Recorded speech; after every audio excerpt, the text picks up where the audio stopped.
चलिए दोस्तों शुरू करते हैं हम लोग। आज हमारा स्पेशल टॉपिक है जो न्यूरोग्लिया लेवल से है, रिसेप्टर से है। दोस्तों, आप अगर किसी भी लेवल पर काल्पनिक चीजों में खोए रहते हो, अतीत में खोए रहते हो दोस्तों, तो याद रखना ये कॉम्बिनेशन बहुत महत्वपूर्ण होता है। कोई व्यक्ति लेटा हुआ है, आप जा रहे हो उससे बात कर रहे हो, लेकिन वो तो अतीत में खोया हुआ है ना। वो दिव्य स्वप्न देख रहा है ना। याद रखना, जब आप कॉम्बिनेशन देखते हो तो क्लेमेटिस है ना, हनीकम है ना, याद रखना, जिसको आप हनी शकल कहते हो, है ना। ये बहुत अच्छी मेडिसिन है व्हाइट चेस्टनट के साथ। ये तीन मेडिसिन मिला दीजिए। क्यों मिला रहे, क्लेमेटिस क्यों मिला रहे हो दोस्तों? दिव्य स्वप्न और वास्तविकता का जो कटाव है उसको दूर करने के लिए आप इस मेडिसिन को दे रहे हो कि भाई आप स्वप्न देख रहे हो लेकिन वास्तविकता कुछ और है ना। हनी शकल जो होता है ना दोस्तों, अतीत में जीने की आदत को छोड़ने के लिए मजबूर कर देता है। यानी ये अतीत में ही जीता रहता है, लेकिन ये मेडिसिन उसको बाहर लेकर आती है दोस्तों। व्हाइट चेस्टनट जो अनचाहे विचार आते हैं, जो चिंता होती है, उसको छुटकारा करती है। इसलिए क्लेमेटिस, हनी शकल और जो व्हाइट चेस्टनट है, बहुत शानदार मेडिसिन है। इसको आप यूज करके देखिएगा। बहुत बढ़िया मेडिसिन के रूप में आपके सामने आ रहा है। यदि व्यक्ति थकान महसूस करता है और प्रेरणा की कमी महसूस करता है, यानी फिजिकल और मेंटल दोनों बहुत ज्यादा एक्साइटेड करके वर्क कर रहा है, लेकिन दोनों में नेगेटिव जा रहा है दोस्तों, है ना। ओलिव, वाइल्ड रोज और मस्टर्ड, ये तीन मेडिसिन का आपको उपयोग करना है। ओलिव क्या करता है? मानसिक और शारीरिक शक्ति जो होती है, जो ऊर्जा होती है, जो एनर्जी होती है, वो बढ़ाता है दोस्तों। यानी मानसिक और शारीरिक, अगर आप इलेक्ट्रोमोपैथ में बात करेंगे तो S3RE C3G, है ना, ये मानसिक शक्ति और आपके शारीरिक शक्ति को बढ़ाने का काम करता है। तो ये भी वहां पर ओलिव एनर्जी बढ़ाने का काम करता है दोस्तों। वाइल्ड रोज, जीवन में जब रुचि और उत्साह बढ़ाने का काम किया जाता है दोस्तों, कि आप स्टिमुलेट हो, है ना, तो S1A1RE का रोल आप वाइल्ड रोज के लेवल पर लेते हो, है ना। बिना कारण के उदासी और डिप्रेशन दूर करने के लिए मस्टर्ड का उपयोग किया जाता है। तो यहां पर आप S1C1A1F1RE को सेकेंड डायल्यूशन में देते हो, है ना। याद रखना, तो ये कॉम्बिनेशन उसी प्रकार से काम करते हैं, लेकिन यहां पर मेन वर्क मेंटली होता है ना। तो ये मेंटली वर्क पे बहुत अच्छा काम कर रहे हैं। बिना कारण के अगर किसी को थकान महसूस होती है और साथ में उसको बहुत कम प्रेरणादायक कंडीशन होती है, तो वहां पर बहुत अच्छा रिजल्ट आपको देखने को मिलता है। यदि आप एक व्यक्ति को मौका देते हो, जैसे मेरे जीवन में जब से मैं इलेक्ट्रोमोपैथ क्लासेस लेकर आया हूं, उसके बाद कई लोगों ने मुझे पर्सनली बहुत हरेस किया है दोस्तों, है ना। मेरे घर में घुसकर बहुत सारी चीज के सीख कर चले गए और दूसरे ग्रुपों में जाकर बुराई करता है, ठीक है।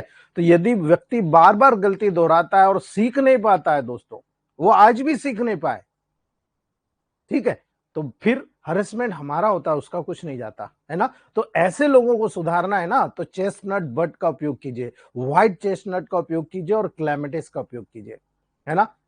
चेस्टनट बट क्या करता है दोस्तों? गलतियों से सीखने और समझदारी को विकसित करता है, डेवलप करता है कि भाई तू मैच्योर कब होगा, है ना। ये गुण है चेस्टनट बट में। उस व्यक्ति को मैच्योर करता है।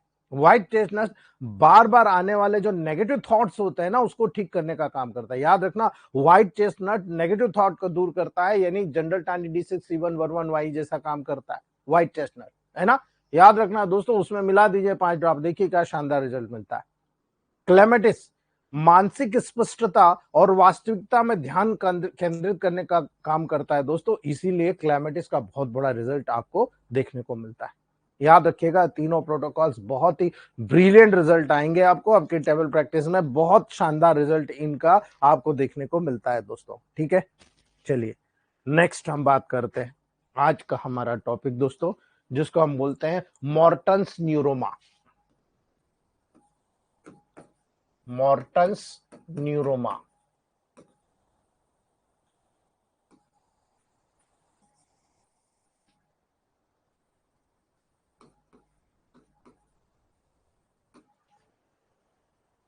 ध्यान रखिएगा, इस मॉर्टन्स न्यूरोमा को हमने हमारे ही ग्रुप के नेपाल के डॉक्टर छविलाल जोशी जी की वाइफ को हमने इससे ठीक करवाया है दोस्तों। याद रखना, यही डिसीज उनको थी। 2 साल से हर प्रकार के एलोपैथ मेडिसिन का उपयोग करने के बाद भी वो अपने आप को क्योर नहीं कर पाए थे। उनकी वाइफ को क्योर किया है मोर्टन्स न्यूरोमा के लेवल पर, है ना।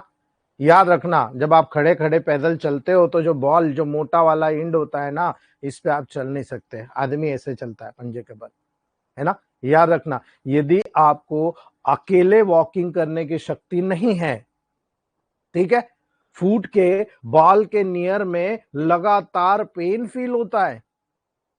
और पेन कैसा फील होता है? जैसे आप कोई जूता या कोई आप चप्पल पहनते हो और उसमें पत्थर आ गया और पत्थर के ऊपर आपका पांव, है ना।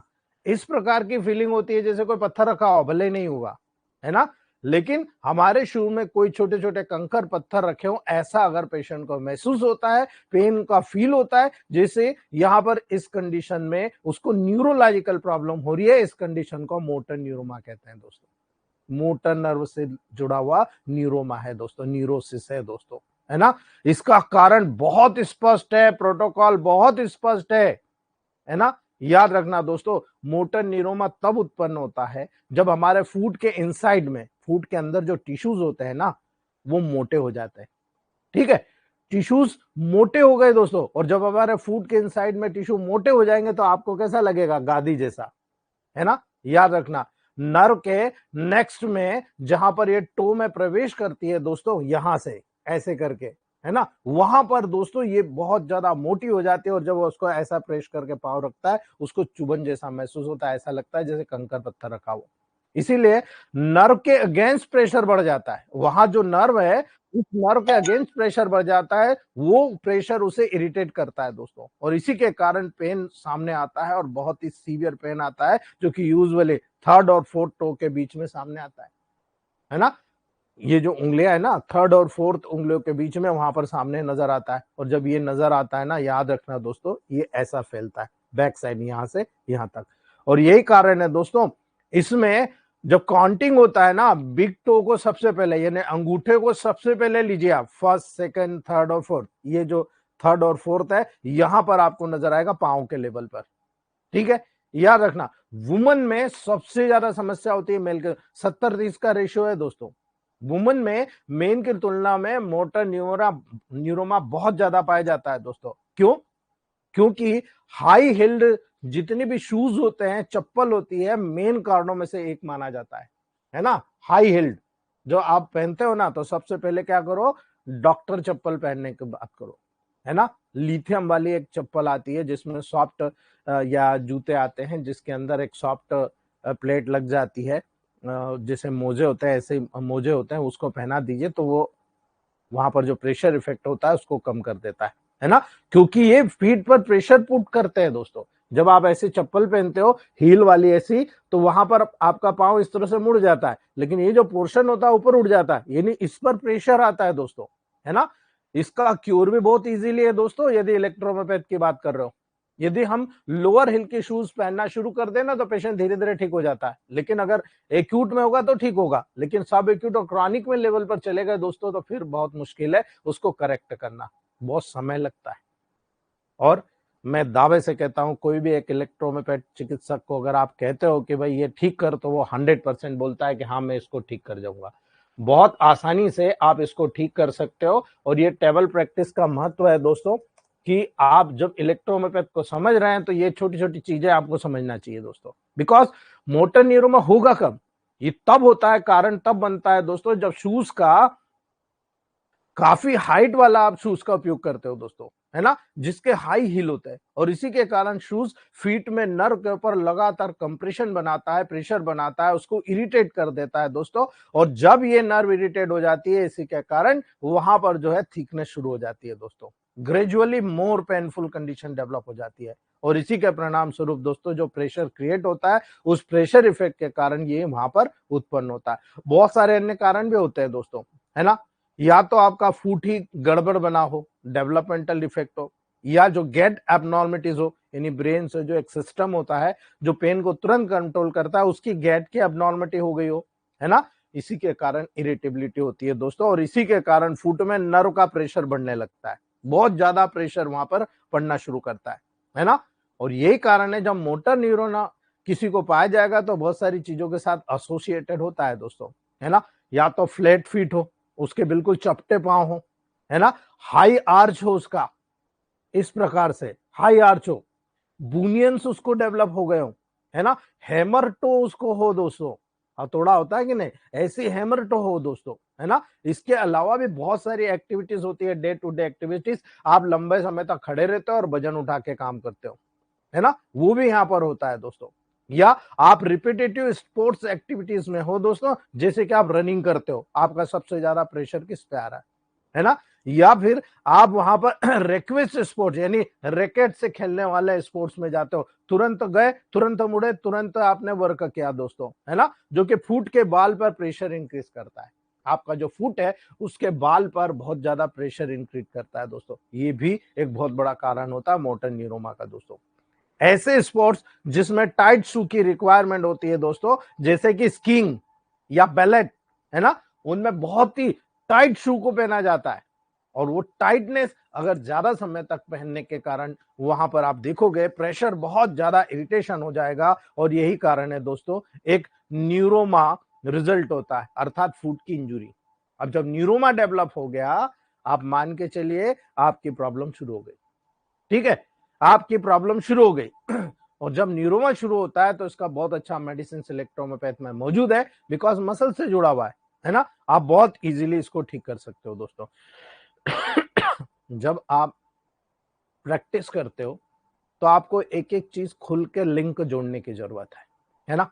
याद रखना, जब आप सिम्टम देखते हो तो सिम्टम में आप इंडिकेट करते हो कि ये जो पेन आ रहा है इंटरमिटेंट पेन है, रुक रुक के आ रहा है दोस्तों, है ना। जब आप पांव पे प्रेशर दोगे तो पेन आ रहा है ना, इसमें ऐसा फील होता है जैसे कि बर्निंग पेन होगा, बर्निंग पेन होता है जलन वाला, बाल में या फुट रीजन में, जिसको आप दोस्तों किसी भी लेवल पर आप जब मार्बल पे चलते हो या स्टैंडिंग पोजीशन में होते हो तो आपको ऐसा महसूस होता है कि जैसे शूज में कोई कंकर पत्थर भरे हुए, है ना। शॉक या बंच आप रखा हो दोस्तों, यानी कोई बंच आपने शूज में मोजो का बंच रख दिया हो, है ना, बिकॉज ऑफ थिकनेस। पेशेंट के टोस नंब या टिंगलिंग महसूस करते हैं दोस्तों, यानी झुंझुनी महसूस करते हैं, सुन्नपन महसूस करते हैं, और ये ऐसा महसूस होता है जैसे पेन रेडिएट अप, पेन ऊपर की तरफ जा रहा हो दोस्तों। और पेशेंट को वॉकिंग में बहुत ज्यादा डिफिकल्टी हो जाती है, उसको ये लगता है मैं चलूंगा मुझे दर्द होगा, बार बार वॉकिंग डिफिकल्टी करता है दोस्तों। नॉर्मली क्योंकि पेन होता है दोस्तों, बहुत अधिक पेन होता है आपके फुट पर। नॉर्मली जब कोई स्वेलिंग देखते हो आप तो कारण और कुछ रहता है, लेकिन मोटर न्यूरोमा में स्वेलिंग नहीं पाई जाती, ठीक है, याद रखना, मोटर्स न्यूरोमा में कोई भी स्वेलिंग नहीं पाई जाती, केवल और केवल पेन होता है और रेडिएट पेन होता है, कभी इधर कभी इधर कभी इधर, इस प्रकार से। इसीलिए कभी कभी जब मोटर न्यूरोमा होता है दोस्तों तो उसका कोई सिम्टम ही नहीं मिलता, है ना। कम से कम 33% पेशेंट को मोटर न्यूरोमा के सिम्टम ही नहीं आते, ठीक है। लेकिन एक चीज कॉमन होती है, मेरे पांव में कंकर पत्थर लगते हैं लेकिन मैं जूते चेक करती हूं तो मुझे कुछ नहीं मिलता, ये कॉमन सिम्टम है, सीधा मोटर न्यूरोमा डेवलप करता है। हमने जोशी जी की वाइफ से भी जब बात किया था तो उनको एक ही चीज पूछा था कि आपको पांव में क्या फील होता है, तो बोले मुझे बैक साइड में बाल में मोटापन लगता है, क्योंकि वो खुद भी डॉक्टर है, मोटापन लगता है, और साथ में, लेकिन वो एलोपैथ है, आयुर्वेद डॉक्टर है, BAMS, ठीक है। तो वहां पर उन्होंने कहा था कि हमें यहाँ पर बैक साइड में बाल में बहुत ज्यादा हैवीनेस, भारीपन लगता है, और वहां पर जो चुभन होती है वो महसूस होती है। मैं तुरंत समझ गया मोटर न्यूरोमा में। मैंने जब सर को बताया तो बोले यार मुझे ये डायग्नोसिस नहीं हो रहा है। मैंने कहा आप यूज करके देखो और ये मेडिसिन यूज करके देखो। जैसे यूज किया 2 से 3 महीने के बाद पेशेंट बिल्कुल ओके हो गया, है ना। एग्जामिनेशन जब करोगे उस पेशेंट के फुट पर प्रेस करके फील करके देखिए आप, है ना, आपको मांस लगेगा, टेंडरनेस लगेगा उस स्पॉट पे दोस्तों, और यहां पर फुट की बोन के बीच में क्लिकिंग को भी फील करोगे आप, है ना, क्लिकिंग सेंसेशन होता है दोस्तों। आप फोटो खींचते हो तो कैसा महसूस करते हो, है ना। यही कारण है दोस्तों मोटर न्यूरोमा का डायग्नोसिस में बहुत सारी टेस्ट जो है यूजफुल होती है, जिसमें एक्सरे सबसे इंपॉर्टेंट होता है ना। एक्सरे करा लीजिए फुट रीजन का, है ना, पेन के कॉज को रूल आउट कर जाओगे, जैसे कि स्टेज फ्रैक्चर तो नहीं है, कोई माइन्यूट फ्रैक्चर तो नहीं है तनाव के वजह से, है ना, क्लियर कर लीजिए, नहीं है, आप समझ जाओ ये न्यूरोमा है दोस्तों, है ना। याद रखना अल्ट्रासाउंड, इस टेक्नोलॉजी में आप जब यूज करते हो साउंड वेव को यूज करते हो ताकि इंटरनल स्ट्रक्चर के इमेजेस को आप वहां पर नोट कर लोगे, उसके टोन को क्रिएट करते हैं दोस्तों। यूएसजी पर्टिकुलरली यहां गुड होती है जिसमें सॉफ्ट टिश्यू के एबनॉर्मलिटीज को रीडिंग करा जाता है दोस्तों, यानी न्यूरोमास को डायग्नोसिस किया जाता है तो ये सॉफ्ट टिश्यू में आता है और वहां पर अल्ट्रासोनोग्राफी आप कराओगे तो बहुत इजीली आपको देखने को मिल जाएगा। एमआरआई सबसे बेस्ट चीज है ना। आप सॉफ्ट टिश्यू को डिफरेंट एक्सरेज में विजुलाइज करना चाहते हो, एक एक्सेसिव टेस्ट होती है लेकिन बहुत एक्सपेंसिव होती है दोस्तों, है ना। लेकिन याद रखिए उन लोगों के न्यूरोमा के जिनमें कोई सिम्टम नहीं होता है, यही एक टेस्ट होती है सीधे एमआरआई फुट रीजन, ठीक है। ये न्यूरोमा को क्लियरली सॉफ्ट टिश्यू को, डिजनरेशन को, डिस्ट्रक्शन को, थिकनेस को वहां पर क्लियरली इंडिकेट कर देती है और हम उसी के अकॉर्डिंग ट्रीटमेंट कर जाते हैं दोस्तों। बहुत ही सिंपल ट्रीटमेंट है, उम्मीद करूंगा कि आप यहां पर देखेंगे और रिजल्ट लेंगे, है ना। आप हैरान हो जाओगे दोस्तों, इतना बेहतरीन रिजल्ट आपको मैं बताने जा रहा हूं, ठीक है।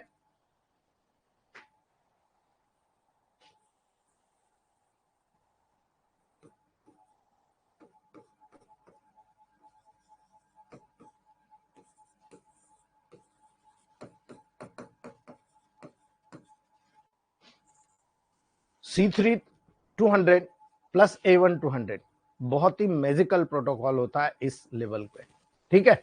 लेकिन चूंकि न्यूरोमा है, इसे D5 से शुरू करिए या सेकेंड डायल्यूशन से शुरू करिए, ठीक है। लेकिन कई बार ऐसा होता है कि यहां पर थोड़ा सा हमको ऐसा लगता है कि नर्वस टिश्यू में बहुत ज्यादा एग्रावेशन हो रहा है ना, बहुत ज्यादा इरिटेशन हो रहा है, तब हम थोड़ा सा अलग करते हैं, C4F1 को करते हैं, अल्टरनेट हम S5A3RE का प्रयोग करते हैं नेगेटिव में, अगर बहुत सीवियर इरिटेशन हो रहा है तो, ठीक है। लेकिन अगर आप यहां पर थोड़ा सा ध्यान देंगे तो आपको याद रखना है टिश्यू मोटा हो गया है ना, मोटा हो गया, तब यहां पर आपको याद रखना है स्पेशल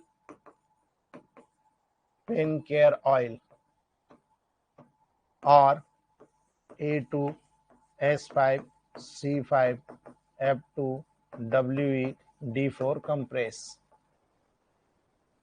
आप इस प्रोटोकॉल को यूज कर सकते हो, ये बहुत अच्छा रिजल्ट देता है दोस्तों। हर जगह पर जहां पर पेन होता है, मोटर न्यूरोमा को बहुत इजीली डिमॉन्स्ट्रेट किया गया है, बहुत इजीली इरिडिकेट किया गया है दोस्तों। जब आप इस प्रोटोकॉल को यूज करेंगे तो आप हैरान हो, हमने केवल इतने से प्रोटोकॉल में उनको ठीक कर दिया दोस्तों, केवल इतने से प्रोटोकॉल में, ज्यादा करने की जरूरत ही नहीं पड़ी, ठीक है। बहुत इजीली पेशेंट रिकवर हो गया है, इसलिए आपको मैं बता रहा हूं दोस्तों, यहां पर ये प्रोटोकॉल यूज कीजिए, रिजल्ट आए तो फीडबैक शेयर कीजिए ताकि हम लोग कॉन्फिडेंट होकर आगे बढ़े और सारे डॉक्टर्स को ये बताते रहें कि देखो हमारे कुछ कलीग्स ने भी इस प्रकार के केस ठीक किए हैं।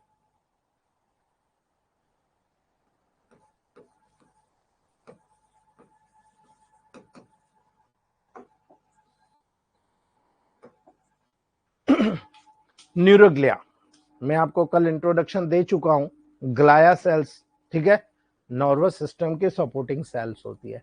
अगर नर्वस सिस्टम में कोई डैमेज होता है तो कहीं ना कहीं उसकी नर्वस सिस्टम को पोषण देने वाली जो न्यूट्रिशन होता है, उस न्यूट्रिशन में डिफिकल्टीज होने के कारण डेवलप होता है। इसीलिए मैंने आपको इसका पूरा हिस्ट्री दिया था कि कितने न्यूरॉन्स यहाँ पर पाए जाते हैं और कितनी न्यूरोग्लिया सेल्स पाई जाती है दोस्तों, है ना। याद रखना, न्यूरोग्लियल सेल्स का मेन काम होता है इन्फेक्शन के दौरान नर्व के रिएक्शन में एक इंपॉर्टेंट रोल प्ले करता है कि उस इन्फेक्शन से नर्व को कैसे बचाया जाए। मोस्ट कॉमनली नर्वस सिस्टम में जो ट्यूमर्स डेवलप होते हैं उसकी साइड पर न्यूरोग्लियल सेल्स कॉन्स्टिट्यूट होती है, जमा हो जाती है। याद रखना, न्यूरल्जिया होता है, ग्लायोमा होता है, तो ग्लायोमा में क्या हो रहा है, जो ग्लायल सेल्स होती है उसके आसपास कलेक्ट हो जाती है तो आप उसको बोलते हो कि भाई ये ग्लायोमा हो गया, है ना। बिकॉज न्यूरोग्लिया का काम होता है कि जो इन्फेक्शन हो रही है, ब्रेन के लेवल पर इन्फेक्शन हो गई है, उस इन्फेक्शन से बचाने की उस व्यक्ति को मदद करना, लेकिन ये होता है ट्यूमर के रूप में, है ना। और ट्यूमर के रूप में हो तो याद रखना, ब्रेन के लेवल पर अगर कोई ट्यूमर आपको नजर आ रहा, मैं आपको क्लियर इंडिकेशन दे रहा हूं, बाद में नहीं बताऊंगा, जब आपके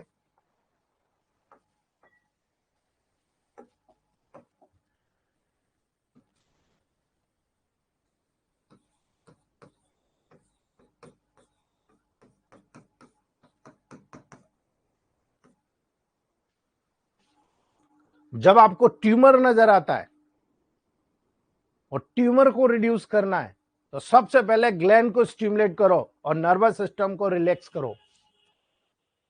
ये हो गया आपका S2RE अल्टरनेट देन F1Y। ये मेन प्रोटोकॉल होता है।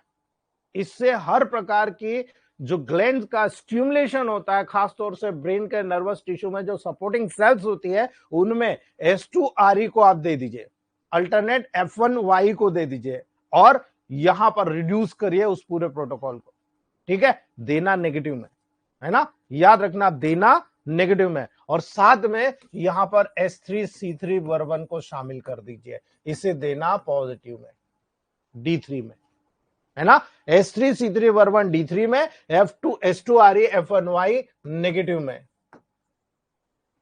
अगर ये कर दिया तो आपका ब्रेन ट्यूमर बहुत इजीली रिकवर होता है दोस्तों। ये प्रैक्टिकल नॉलेज के आधार पर मैं बता रहा हूं, बहुत सारी थ्योरीज इसके पीछे लगी हुई है। जब आपको ब्रेन ट्यूमर बताऊंगा, ग्लायोमा बताऊंगा, अभी इसके तुरंत बाद में आपको मंडे को ग्लायोमा बताऊंगा, तब आपको बताऊंगा दोस्तों। ठीक है, याद रखना जब आप क्लासिफिकेशन करते हो इस न्यूरोग्लियल सेल्स का कि भाई न्यूरोग्लियल सेल्स क्या होती है, कितनी होती है, तब इसके क्लासिफिकेशन के आधार पर आप वहां पर बताते हो कि भाई ये जो सेल्स होती है ये पर्टिकुलरली यहां पर आपको याद रखना है दोस्तों, ये न्यूरोग्लियल सेल्स है ना। ये न्यूरोग्लियल सेल्स बहुत इंपॉर्टेंट रोल अदा करती है दोस्तों, बिकॉज न्यूरोग्लियल सेल्स अलग अलग होती है और ब्रेन के अलग अलग पार्ट होते हैं। उन अलग अलग पार्ट में 52 ब्रॉडबैंड एरियाज होता है।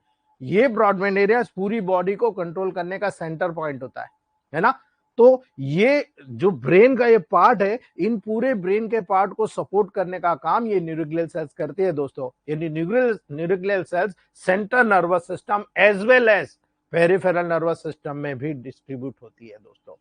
ये बहुत महत्वपूर्ण तौर से आप समझ लीजिए कि ब्रेन के लेवल पर ही नहीं मिलेगी, आपके पेरिफेरल नर्वस सिस्टम के लेवल पर भी न्यूरोग्लियल सेल्स मिलेगी, अर्थात दोनों जगह न्यूट्रिशन प्रोवाइड करती है, दोनों जगह सपोर्ट प्रोवाइड करती है। याद रखना दोस्तों, इसीलिए इसको दो टाइप में क्लासिफाइड किया जाता है, सेंट्रल न्यूरोग्लियल सेल्स और पेरिफेरल न्यूरोग्लियल सेल्स। याद रखना जब आप एक न्यूरोलॉजिस्ट के लेवल पर अपने आप को फिट करना चाहते हो तो याद रखना यहां पर ब्रेन के जो फंक्शन है दो तरह से कंट्रोल होते हैं, है ना। पहला आपका जो मेन सेंट्रल न्यूरोग्लियल सेल्स होती है जो सेंट्रल नर्वस सिस्टम को प्रमोट करती है, सपोर्ट करती है, और दूसरी पेरिफेरल न्यूरोग्लियल सेल्स होती है जो पेरिफेरल नर्वस सिस्टम को सपोर्ट करती है या प्रमोट करती है ना। ये बहुत बड़ा फैक्टर होता है। अगर इस फैक्टर को आप समझ गए तो मुझे नहीं लगता कि आपको ज्यादा कुछ करने की जरूरत पड़ेगी, आप बहुत इजीली हर प्रकार के सेल्स को डिमॉन्स्ट्रेट कर जाएंगे दोस्तों।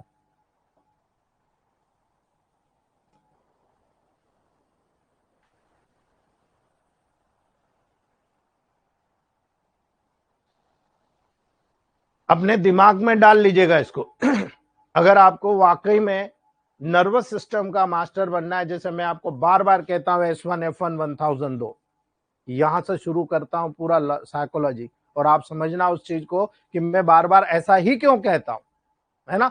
क्योंकि ब्रेन पे सबसे बड़ा जो कंट्रोल सिस्टम होता है नर्व की सेल्स पर, S1 A1 F1 C1, ये सबसे बेस्ट कंट्रोल सिस्टम होता है जो नर्वस सिस्टम को नर्वाइन, मेडिसिन को नेगेटिव किया, नर्वाइन हो गया, एनर्जी बहुत ज्यादा हो गई, पावर बहुत ज्यादा हो गया, तो यहां ब्रेन में पावर कम चाहिए या ज्यादा चाहिए, है ना। आपको पता है कि ब्रेन ज्यादातर 85% पॉजिटिव काम करता है। आप कहते हो ना यार ये पॉजिटिव नहीं है यार, ये नेगेटिव पूरा काम कर रहा है, मेनिया हो गया, डिप्रेशन हो गया, एंजाइटी होगा, पागलपन, इंसानिटी, अरे इसका दिमाग नहीं काम कर रहा, पागल है साला, बोलते हो ना आप। ये नहीं आप समझ रहे हो वहां पर क्या है, positive work, hyper sensitive work हो रहा है दोस्तों। तो अब ऐसी कंडीशन में आपको मोर नेगेटिव जाना पड़ेगा, है ना। और मोर नेगेटिव जाओगे तो क्या होगा, नर्वस सिस्टम को एनर्जी की जरूरत है, एनर्जी जैसे ही प्रोवाइड किया, ज्यादा एनर्जी नहीं चाहिए, 2-4 डोज महीने में दे दिया, एनर्जी का लेवल गया, उसने स्टिमुलेट कर दिया, ब्रेन को लगा हाँ यार मैं तो गलत काम कर रहा था, धीरे धीरे धीरे धीरे जो हाइपर है वो बिल्कुल न्यूट्रल की तरफ चला। हमें हाइपो नहीं करना, इसलिए हमने ज्यादा नहीं दिया, ज्यादा मेडिसिन दिया हाइपो हो जाएगा, फिर आप हाइपो के लिए ट्रीटमेंट करो, बार बार अप एंड डाउन होता रहेगा, ऐसा नहीं। आप उसको 2-3-4 डोज दे दो, जैसे ही रिड्यूस होना शुरू होगा बैलेंस, कोई एकाएक जादू थोड़ी कर देंगे हम, है ना। सालों की बीमारी है, बार बार आपको पहले 1000 में नेगेटिव दिया, फिर थोड़ा सा कम पावर करके दो, उस फिर कम पावर करके दो, क्योंकि ये केवल इलेक्ट्रोमोपैथ में होता है। अगर ये इलेक्ट्रोमोपैथ की मेडिसिन होम्योपैथिकली काम कर रही है या होम्योपैथ से बनी होती तो याद रखना, आपका सेकंड डायल्यूशन दिया उसके बाद 30 देना पड़ेगा, आप थर्ड के बाद सेकंड नहीं दे सकते। आपने 30 दिया उसके बाद 200 ही देना पड़ेगा, आपको बाकी का डायल्यूशन यूज नहीं होता है ना। 30 के बाद 200 के बाद 30 काम नहीं करेगा होम्योपैथ में, याद रखना। लेकिन इलेक्ट्रोमोपैथ में दोनों साइंस काम करते हैं, यानी आप पॉजिटिव से नेगेटिव जाओ या नेगेटिव से पॉजिटिव जाओ, तो हमारा जो पॉजिटिव नेगेटिव का सिद्धांत है वो प्रमोट करता है कि अगर कोई डिसीज यहाँ पर मोर पॉजिटिव है तो नेगेटिव से आप आ जाओ, है ना, नेगेटिव से पॉजिटिव की तरफ आ जाओ। लेकिन बहुत ज्यादा नेगेटिव है तो पॉजिटिव से नेगेटिव की तरफ चले जाओ, आपका पेशेंट इतना बढ़िया होगा कि दोबारा कभी उसको प्रॉब्लम नहीं होगी दोस्तों। बिकॉज पॉजिटिव नेगेटिव का लॉ ऑफ पोलैरिटी का जो नियम है वो बहुत इंपॉर्टेंट रोल अदा करता है। ठीक है, जब आप सेंट्रल नर्वस सिस्टम पे काम करने वाली सेंट्रल न्यूरोग्लियल सेल्स की बात करते हो तो दोस्तों आपको क्लियर कट बता रहा हूं, एस्ट्रोसाइट्स, है ना, एस्ट्रोसाइट्स पहली सेल, माइक्रोग्लिया दूसरी सेल, और ओलिगोडेंड्रोसाइट्स, ये ओलिगोडेंड्रोसाइट्स जो स्वान सेल्स होती है उनसे सपोर्ट प्रदान करती है, पूरे एक्सोनिक लेवल को मेंटेन करने का काम करती है। आपको केवल इतना याद रखना है कि एस्ट्रोसाइट्स है, माइक्रोग्लिया है और ओलिगोडेंड्रोसाइट्स है, ये सेंट्रल नर्वस सिस्टम की न्यूरोग्लियल सेल्स है। तो इनका काम क्या, बस इतना याद रखना, आपको केवल नाम याद रखना है, एस्ट्रोसाइट है, माइक्रोग्लिया है, ओलिगोडेंड्रोसाइट है। इनके काम बहुत बड़े हैं, आज बताने जाऊंगा तो 1 महीना लग जाएगा, लेकिन आपको केवल इतना याद रखना है, मैं इसको कहां प्राप्त करूंगा, ये कहां पर मिलेगी, ये एस्ट्रोसाइट, माइक्रोग्लिया, ओलिगोडेंड्रोसाइट, और उससे रिलेटेड इसका क्या फंक्शन होगा, मेरी कौन सी मेडिसिन है जो यहां पर काम करेगी, बस इतना याद रखना है आपको, आपका सारा काम हो गया। एस्ट्रोसाइट दिख कैसे रहा है, एस्ट्रोसाइट बिल्कुल स्टार शेप्ड न्यूरोग्लियल सेल्स होती है दोस्तों, है ना, स्टार सेल्स, और कहां पाई जाती है, ब्रेन के सभी पार्ट में प्रेजेंट रहती है। यानी एस्ट्रोसाइट का नाम आया, आपने सीधे कहना है कि ब्रेन के सारे पार्ट में प्रेजेंट रहती है। ह्यूमन ब्रेन में 2 प्रकार के एस्ट्रोसाइट सेल्स पाई जाती है दोस्तों, एक होती है फाइब्रस एस्ट्रोसाइट, एक होती है प्रोटोप्लाज्मिक एस्ट्रोसाइट, है ना। फाइब्रस यानी फाइबर के रूप में, और प्रोटोप्लाज्मिक यानी जिसके अंदर प्रोटोप्लाज्म पाया जाता है दोस्तों, ये प्रिकर्सर्स होती है ना। तो फाइब्रस एस्ट्रोसाइट्स और प्रोटोप्लाज्मिक एस्ट्रोसाइट्स 2 लेवल पर यहां पर पाई जाती है ना। आपको केवल इतना याद रखना है, जब आप यहां पर इन दोनों के लेयर को समझोगे तो आपको यहां पर समझ में आएगा दोस्तों कि जो फाइब्रस एस्ट्रोसाइट्स होती है कहां पाई जा रही है, मेनली व्हाइट मैटर में ऑक्यूपाई होती है ना। मेनली कहां पाई जा रही है, व्हाइट मैटर में ऑक्यूपाई होती है, यानी few fibrous astrocytes grey matter में भी दिखता है, जो आखिरी की लेयर होती है वो ग्रे मैटर में भी डिस्ट्रीब्यूट होती है दोस्तों। याद रखना इस बात को, कभी फेलियर नहीं आएगी आपको। इन सेल्स के प्रोसेसेस नर्व सेल्स को भी कवर किए रहते हैं दोस्तों, जो सिनेप्सिस करते हैं, है ना। सिनेप्सिस का मतलब होता है एक न्यूरॉन दूसरे न्यूरॉन के डेंड्राइट और एक्सान जब वहां पर कनेक्ट होते हैं, दैट इज कॉल्ड सिनेप्सी। और ये सिनेप्सी के बगैर कभी भी नर्व इंपल्सेस एक नर्व से दूसरे नर्व के लेवल पर नहीं जाएगी दोस्तों, है ना। यही सिनेप्सी होगी तो ही एक नर्व का इंपल्सेस दूसरे नर्व के ऊपर ट्रांसमिट होता है ना। अगर आपको ये चीज पता है दोस्तों तो याद रखना, जब फाइब्रस एस्ट्रोसाइट देखोगे तो याद रखना, मैं आपको फिर बता रहा हूं, बार बार बता रहा हूं कि ब्लड ब्रेन बैरियर होता है ना। आपकी बॉडी में दूसरी जगह ऐसा सिस्टम नहीं होता, सब आ जा सकते हैं, लेकिन फाइब्रस एस्ट्रोसाइट ब्लड बैरियर के फॉर्मेशन में एक बहुत इंपॉर्टेंट रोल अदा करती है। यानी आपके हार्ट से जो आर्च ऑफ एओर्टा से जो यहाँ पर आपकी वर्टिबल आर्टरी और जो सर्कल ऑफ विलिस निकला, यहां से आपके ब्रेन में गया, और ब्रेन में गया तो डायरेक्ट नहीं जाता, ये जो ब्लड ब्रेन बैरियर है जो एस्ट्रोसाइट्स के द्वारा बन रहा है, ये एस्ट्रोसाइट ब्लड ब्रेन बैरियर के फॉर्मेशन में एक इंपॉर्टेंट रोल प्ले करके जो ब्रेन के ब्लड वेसल्स है ना, उनमें सेंडिंग प्रोसेसेस भेजता है। और उन सेंडिंग प्रोसेसेस यानी इस प्रकार का ये सेंडिंग प्रोसेसेस भेजता है, और उस प्रकार के सेंडिंग प्रोसेसेस का मेन काम होता है दोस्तों फॉर्मेशन करना ब्लड ब्रेन बैरियर का। यानी मुझे जो चीज चाहिए मैं वो लूंगा, बाकी की चीज आप वापस जाओ। बैरियर आप क्या बनाते हो, है ना, आप डिस्ट्रिक्ट या स्टेट परिवर्तन होता है तो बैरियर लगाते हो ना आप, और बैरियर में चेकिंग करते हो, है ना। जो आपके लिए अच्छा है उसी को आप अंदर करोगे, जो बुरा है भाई आतंकवादी जा रहा है तो आप क्या करोगे, उसको आप भगा दोगे, नहीं हटाओ इसको पकड़ के थाने में डालो, है ना। पर्टिकुलरली यहां पर कैपिलरी का बैरियर होता है दोस्तों, याद रखना। जो छोटी छोटी कैपिलरीज होती है, उस कैपिलरीज के बैरियर के लेवल पर जो कैपिलरी मेम्ब्रेन्स होती है, उस कैपिलरी मेम्ब्रेन के साथ एस्ट्रोसाइट्स वहां पर जंक्शन बनाता है दोस्तों। और ये वो जंक्शन होता है दोस्तों जिसे हम टाइट जंक्शन कहते हैं, है ना। ये जो टाइट जंक्शन होता है ब्लड ब्रेन बैरियर को फॉर्म करता है। और इस टाइट जंक्शन का, भाई कहते हैं ना यार ये बहुत कड़क आदमी है यार, इससे ज्यादा बात नहीं करना, नहीं तो ये चिल्ला देता है ना। ये टाइट जंक्शन, यानी उसको जो लगा कि ये अच्छा है तो वो खुद कहेगा आजा यार मैं तेरे को बता देता हूं। लेकिन उसको लगता है कि यार ये सब बदमाशी करते हैं, मस्ती करते हैं, चलो रवाना लोगों ने, वो मना कर दे। तो यही ब्रेन के पास भी होता है, सिलेक्टिव रीअब्जॉर्प्शन का, है ना। और वो इस एस्ट्रोसाइट्स के द्वारा बना होता है। एस्ट्रोसाइट टाइट जंक्शन बनाता है और ब्लड ब्रेन बैरियर को फॉर्म करता है। हाइड्रोसिफिलस में क्या होगा? हाइड्रोसिफिलस में क्या होता है? लिक्विड जो आपका सेरिब्रोस्पाइनल फ्लूइड होता है वो आपके स्कल कैविटी से बाहर आ जाता है ना, और बाहर आके वहां पर कवरिंग होती है। ठीक है, तो याद रखना दोस्तों, जब आप छोटे छोटे टिप्स के बिहाफ पर प्रोटोकॉल तय करोगे तो आप बहुत इजीली यहां पर कंट्रोल कर जाओगे कि यहां पर ब्लड ब्रेन बैरियर को क्रॉस करने की कोई भी मेडिसिन नहीं है।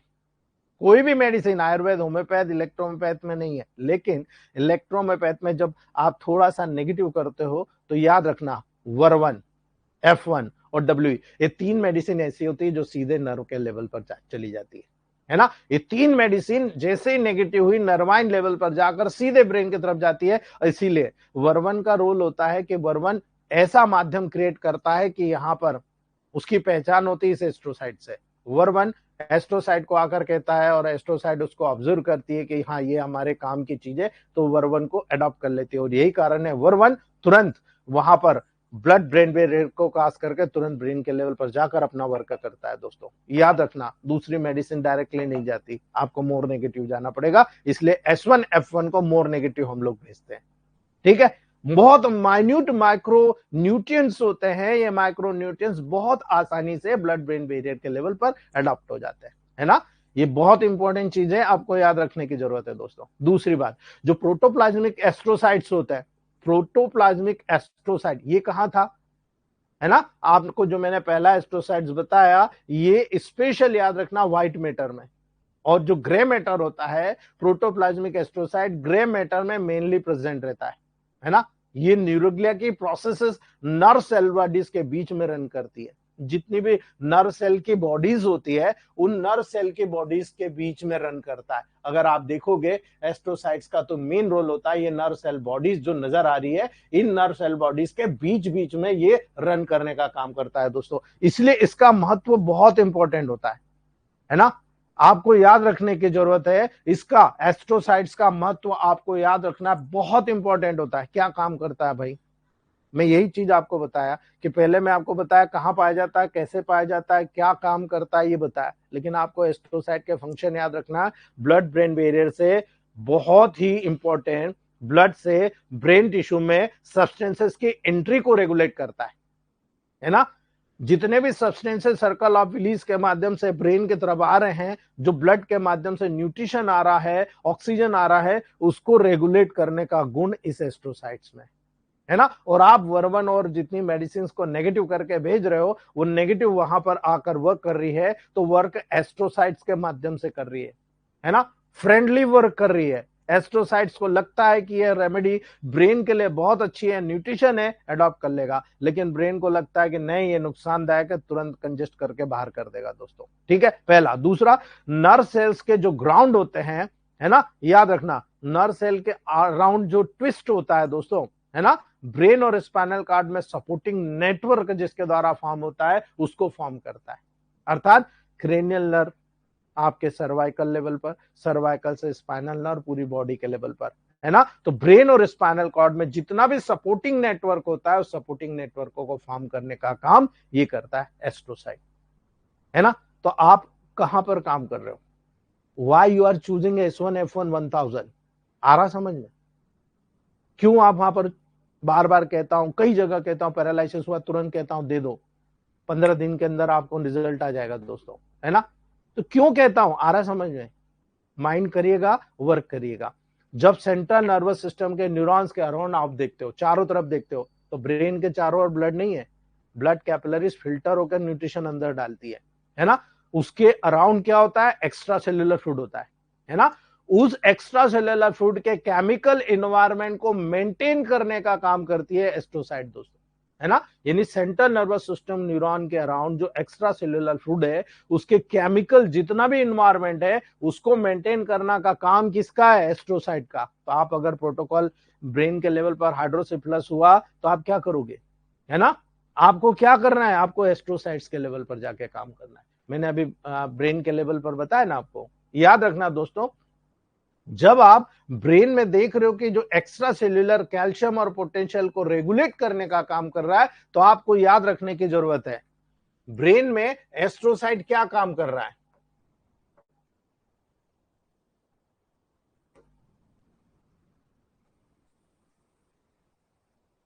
ये ब्रेन की सेल है ना। अब जब यहां पर ये सेल्स है तो आपको याद रखना है कि हमारी बॉडी में हमने सेल के लेवल पर पढ़ा था, sodium pump, calcium pump, potassium pump पढ़ा था कि नहीं पढ़ा था, है ना। तो याद रखना यहां पर जो ये टिश्यू फ्लूइड है, इस टिश्यू फ्लूइड में यहां पर सोडियम, कैल्शियम और पोटेशियम पंप प्राप्त होता है।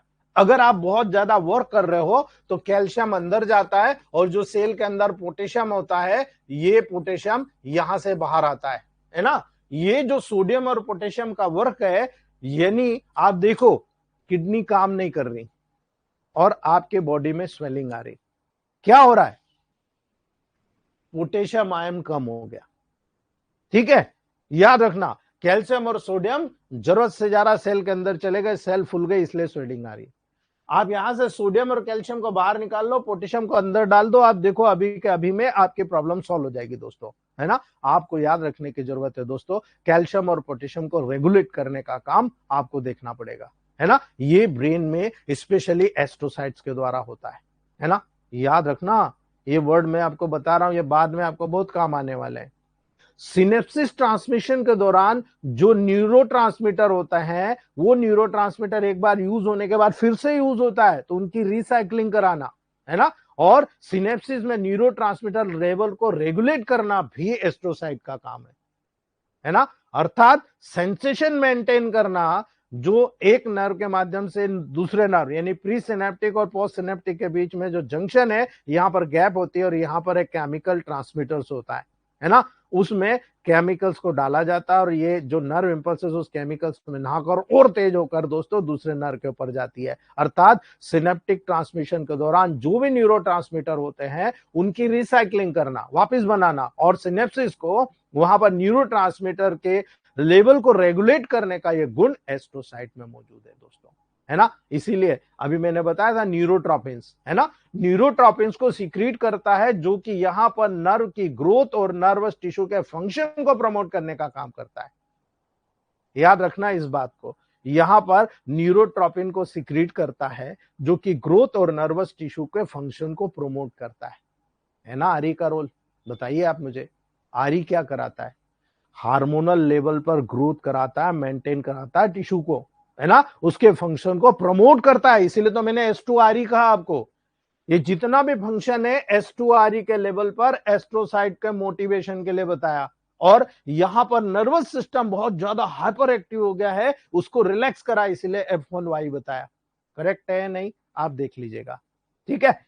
तो एस्ट्रोसाइट के फंक्शंस को आप लिंक, आप ट्यूमर पे मत जाइए, ट्यूमर में जाना है तो H3C3 दे दीजिए, आप बहुत अच्छा काम करेगा। आपका ट्यूमर सिस्टर ड्रॉप है A2S2C2P2, है ना, या A2S2C4A1L1 या A2WEN1, ये जो प्रोटोकॉल्स है ये आप दे दीजिए 30, 200 और 1A में, आप देखिए कितना शानदार रिजल्ट मिलता है, सारे ट्यूमर रिड्यूस होने शुरू हो जाते हैं। वो साइमल्टेनियसली ट्यूमर के, लेकिन ट्यूमर हो क्यों रहा है वो मैंने आपको बताया कि ट्यूमर इसलिए हो रहा है ना। ब्रेन ट्यूमर के सारे फंक्शन जो एस्ट्रोसाइट्स के द्वारा वहां पर पूरा उसका कंट्रोल हो रहा है, तो S2RE F1Y को जब आप वहां साइमल्टेनियस चलाएंगे, वो यहां पर पूरे प्रोटोकॉल्स को सेटअप करेगा दोस्तों, है ना। इसलिए आपका प्रोटोकॉल यहां पर इस तरह से सेट होना चाहिए। जब फिजियोलॉजिकल, एनाटॉमिकल और पैथोलॉजिकल कॉम्बिनेशन आप इस तरह से बनाएंगे, आप कभी फेल नहीं होंगे दोस्तों, ठीक है। हो गया कंप्लीट। दूसरी बात करते हैं दोस्तों, माइक्रोग्लिया। ये माइक्रोग्लिया है, अब इस सेल में और इस सेल में बहुत डिफरेंस है ना, आप देख सकते हो। माइक्रोग्लिया सबसे स्मॉलेस्ट न्यूरोलॉजिकल सेल होती है, सबसे छोटी सेल होती है, लेकिन याद रखना दोस्तों, ये सेल्स मोनोसाइट से डेराइव्ड होती है। आप इस चीज को याद रखना, माइक्रोग्लिया मोनोसाइट से डेराइव्ड होती है। मोनोसाइट तो भाई बोन मेरो में बन रहा है, डब्ल्यूबीसी कहां बनता है ना। तो मोनोसाइट्स दोस्तों से एराइड होती है और ब्लड से नर्वस सिस्टम के टिश्यू में इंटर करती है। याद रखना दोस्तों, मोनोसाइट से डेराइव्ड हो रही है और ब्लड के माध्यम से, ब्लड ब्रेन बैरियर से होते हुए ये पर्टिकुलरली आपको नर्वस टिश्यू के टिश्यू में, जो नर्वस सिस्टम के टिश्यूज है उसमें ब्लड के माध्यम से इंटर करते हुए महसूस करते हो। क्यों आ रही है भाई, इसका क्या काम है, किसी भी प्रकार के इंफेक्शन या इंजुरी की साइट की तरफ माइग्रेट करती है और प्राय खास तौर से सेंट्रल नर्वस सिस्टम में मैक्रोफेजेस के जैसे काम करती है। यानी फेगोसाइटोसिस की जो प्रक्रिया है ब्रेन के लेवल पर है, वो माइक्रोग्लिया के माध्यम से होती है ना। तो माइक्रोग्लिया के लेवल पर अगर आप देख रहे हो तो माइक्रोग्लिया का काम आप क्या देख रहे हो, माइक्रोग्लिया को आप कह रहे हो कि ब्लड के माध्यम से मोनोसाइट है और मोनोसाइट यहां पर मॉडिफाइड होकर ब्रेन में आती है और ब्रेन में मॉडिफाइड होकर दोस्तों मैक्रोफेजेस के जैसे काम करती है और ब्रेन में आने वाले जितने भी इंफेक्शियस सब्सटेंसेस है, पहली बात तो ब्लड ब्रेन बैरियर में रुक जाएगा, लेकिन किसी इंजुरी के परिणाम स्वरूप अगर कोई वहां पर कंटेंट इन्फेक्शन का गया है, उसको वहां से प्यूरिफाई करने का काम, मारने का काम आपकी माइक्रोग्लिया करती है। उम्मीद करूंगा दोनों सेल का काम माइंड में सेट हो गया होगा, एस्ट्रोसाइट एंड माइक्रोग्लिया। ठीक है, तो माइक्रोग्लिया का फंक्शन क्या हुआ, है ना, सिंपल सा, मैंने कहा F1Y कर दो। आपको याद है मैंने कहा था A3F1 is a most important protocol for any type of inflammation. याद रखना, बॉडी में कोई भी इंफ्लामेशन हो रहा है A3F1 हालांकि F1 नर्वस सिस्टम के लेवल पर बता रहा हूं, A3 में जिस ऑर्गन में इंफ्लामेशन हुआ है उस ऑर्गन के मेडिसिन एड करके दे दीजिए, उस ऑर्गन का इंफ्लामेशन चला जाएगा दोस्तों। कोई एलर्जी है A3 को उस एलर्जी के लेवल पर, कहां और स्किन में हो तो स्किन के मेडिसिन के साथ एड करके दे दो, एलर्जी चली जाएगी। IgE बढ़ा हुआ है तो ब्लड के मेडिसिन के साथ दे दो, आप देखो वहां पर एलर्जी चली जाएगी। बिकॉज ये बहुत इंपॉर्टेंट प्रोटोकॉल है आपके ब्रेन के लेवल पर, ब्रेन से सारा काम कंट्रोल करता है। तो याद रखना, यदि ब्रेन में सेंट्रल नर्वस सिस्टम के इन्फेक्टेड एरियाज हो, है ना, या ये कह सकते हैं इंज्यूर्ड पार्ट हो, यानी आप गिर गए, चोट लगी हुई है ना, इंज्यूर्ड पार्ट की तरफ जब ये माइग्रेट करता है दोस्तों, तो याद रखना मिनिएचर मैक्रोफेजेस के जैसे एक्ट करता है ना। मिनिएचर यानी माइन्यूट, छोटे छोटे जो आपके सैनिक होते हैं वो मैक्रोफेजेस के जैसे एक्ट करते हैं। उनको लगता है तो वो आप तक सूचना भी नहीं देते हैं, वहीं का वहीं उनको जो फॉरेन मटेरियल मार करके, फेगोसाइट करके वेस्ट मटेरियल को, कार्बन डाइऑक्साइड या जो वेस्ट मटेरियल है उनका जो वीनस सिस्टम से वहां से ड्रेनेज होता है वहां पर डाल के फार कर देंगे, आपको पता भी नहीं लगने देंगे। ठीक है, याद रखना दोस्तों, यही कारण है फेगोसाइटोसिस के मींस के द्वारा सेलुलर डेब्रिस और जितने भी माइक्रो ऑर्गेनिज्म होते हैं उनको इंगल्फ कर जाते हैं, उनको थोड़े छोटे टुकड़ों में तोड़ देते हैं, उनके ऊपर के जो प्रोटीन कोटिंग होती है उसको तोड़ देते हैं, है ना, और उनको तोड़ करके ब्रेन को प्रोटेक्ट करने का गुण इस माइक्रोग्लिया में मौजूद है दोस्तों, है ना।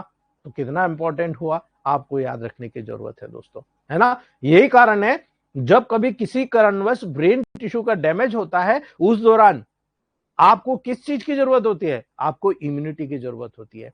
ये इम्यून और इंफ्लामेटरी रिस्पॉन्स प्रोवाइड करता है। तो inflammation is a protective process, inflammation protective process है, वहां पर या तो रिपेयर या रिजनरेशन होगा, है ना। अगर रिपेयर होता है तो लॉस ऑफ फंक्शन हो जाता है ना। उदाहरण के तौर पे यदि कोई बच्चा जन्म लेता है और जन्म लेते समय ऑक्सीजन ब्लड के साइड में कम जाती है, ब्रेन के साइड में कम जाती है, तब क्या होता है, टिश्यू का डैमेज हो जाता है, और टिश्यू का डैमेज होता है तो बच्चा कैसा हो जाता है, मेंटली रिटार्डेड होता है ना। क्यों हुआ भाई, बच्चा तो पैदा हो गया ना, फिर क्यों हुआ, वहां तो ब्लड जाना चाहिए था, ये ब्लड ब्रेन बैरियर का फंक्शन फेल हुआ और उस कंडीशन में यहां पर इम्यून को प्रेरित करने के लिए माइक्रोग्लिया गया, लेकिन माइक्रोग्लिया ने जब इंफ्लामेटरी रिस्पांस प्रोवाइड किया तो वहां पर ऑक्सीजन कम था, ऑक्सीजन कम था, ऑक्सीजन जितना मिला उतना रिपेयर कर दिया, उतना हेल्दी स्टेट में ला दिया, क्योंकि ऑक्सीडेशन चाहिए, ATP चाहिए, एनर्जी चाहिए, है ना। और यही कारण है हम लोग S1 F1 1000 जब देते हैं तो वहां पर बहुत तेजी के साथ एनर्जी स्टिमुलेट होने लगती है, और जब एनर्जी जाती है तो वहां की प्रक्रिया को स्टिमुलेट कर देती है, हेल्दी टिश्यू, रिपेयर टिश्यू का लेवल वहां पर जनरेट हो जाता है दोस्तों। लेकिन यहां पर भी रिपेयर हो रहा, रीजनरेशन नहीं हो रहा है ना, रिपेयर हुआ, इसलिए मेंटली रिटार्डेड हो जाता है। लेकिन अगर आप यहां पर इलेक्ट्रोमोपैथ रेमेडीज का उपयोग करते हो दोस्तों, तो ब्रेन टिश्यू को डैमेज के दौरान इम्यून प्रदान करता है, इम्यूनिटी प्रदान करता है, और इंफ्लामेटरी रिस्पॉन्स प्रोवाइड करा के रीजनरेशन कर देता है। और यही कारण है कि ब्रेन ट्यूमर को भी रीजनरेट कर सकते हो आप, यानी उसको डिस्ट्रक्ट करके वहां से काट के बाहर निकाल सकते हो, और वहां पर पर्टिकुलरली फिर से रिकर कर सकते हो नॉर्मल प्रोसेस को। लेकिन याद रखना, बॉडी के टिश्यू के डैमेज होने पर रिकरेंस कितना होगा, ये उसकी क्वालिटी के ऊपर डिपेंड करेगा कि उसने कितना न्यूट्रिशन पूर्व में ले रखा है, अभी क्या न्यूट्रिशन ले रहा है, क्या वो ऐसा न्यूट्रिशन ले रहा है जिससे उसकी एनर्जी वापस लौटे, उसका जो डेवलपमेंट होता है वहां पर रीजनरेशन के लेवल पर हो, रिपेयर के लेवल पर ना हो, है ना। कई लोग ऐसे बीमार पड़ जाते हैं तो पूरे बीमार हो जाते हैं, है ना, ऐसे हो जाते हैं। कुछ लोग शो अप भी करते हैं ताकि परिवार में वाले उसको काम का नहीं बोले, अरे मेरा तो ये दुख रहा हो, जबकि काम कर सकता है दोस्तों। जो व्यक्ति बीमारी में काम करता है वो बहुत जल्दी हेल्दी होता है। याद रखना, आप कोई घाव का ट्रीटमेंट करते हो, उसको ज्यादा रगड़ोगे तो क्या होगा, है ना, ज्यादा रगड़ोगे तो पेशेंट को पेन होगा, लेकिन रिकवर जल्दी होगा, होगा कि नहीं। तो ऐसे ही आपकी बॉडी है, अगर आपने आराम कर लिया, हाँ ये गलत बच्ची है कि वहां पर बॉडी से वर्क नहीं हो रहा, है ना। बहुत सारे केसेस ऐसे होते हैं जिसमें उसको बिल्कुल बेड रेस्ट की जरूरत होती है, वहां पर ये चीज लागू नहीं होती। लेकिन अगर वो वहां पर सब लागू हो रहा है, लेकिन उसको जितना वो इमर्जिंग करेगा, जितना एनर्जी प्रोड्यूस करेगा, जितना अपने आप को एक्टिव रखेगा, उतना उसका माइंड बहुत जल्दी काम करता है दोस्तों। इसीलिए इम्यून और इन्फ्लामेटरी रिस्पॉन्स प्रोवाइड होकर बहुत तेजी के साथ ठीक हो जाता है ना। कहते हैं ना, बहुत सारे लोगों का घाव बहुत लेट ठीक होता है और बहुत सारे लोगों का घाव बहुत जल्दी ठीक हो जाता है। ये वही प्रक्रिया है दोस्तों, है ना। यहां पर माइक्रोग्लिया का रोल आपको ब्रेन के लेवल पर नजर आएगा। ठीक है, उम्मीद करूंगा सारी चीज समझ में आ गई होगी। लास्ट बात करते हैं दोस्तों, ओलिगोडेंड्रोसाइट्स। ये जो ओलिगोडेंड्रोसाइट्स होते हैं, आप देख रहे हो, ये एक्सॉन है, ये आपका नर्व सेल बॉडी है, ये एक्सॉन है। एक्सॉन के जो स्वान सेल्स है उससे सीधा कनेक्शन है दोस्तों इसका, है ना। ये क्या कर रही है दोस्तों, ओलिगोडेंड्रोसाइट न्यूक्लियल सेल्स होती है दोस्तों, जो कि सेंट्रल नर्वस सिस्टम में फाइबर के अराउंड माइलिन शूट को प्रोड्यूस करती है। माइंड कीजिएगा, ओलिगोडेंड्रोसाइट सेंट्रल नर्वस सिस्टम में स्पेशली न्यूरॉन के अराउंड होती है, और न्यूरॉन के अराउंड आप माइलिन शीट को प्रोड्यूस करवा रहे हो, उससे माइलिन शीट बनवा रहे हो। याद रख लेना आप इस बात को, है ना। अब जब माइलिन शीट प्रोड्यूस कर रही है तो ओलिगोडेंड्रोसाइट्स को हम ओलिगोडेंड्रोग्लिया भी कहते हैं, इसीलिए उसको ओलिगोडेंड्रोग्लिया भी कहते हैं। ओलिगोडेंड्रोसाइट्स को केवल कुछ प्रोसेस के रूप में देखा जाता है, लेकिन वो बहुत शॉर्ट प्रोसेस होती है। इसकी जो प्रोसेस होती है ना, बहुत शॉर्ट, बहुत पतली और बहुत शॉर्ट होती है, बस वहां जाके कनेक्ट होती है ना। अगर कनेक्ट हो गई तो काम क्या, याद रख लेना, अलग अलग चीज बताई है मैंने तीनों की, है ना।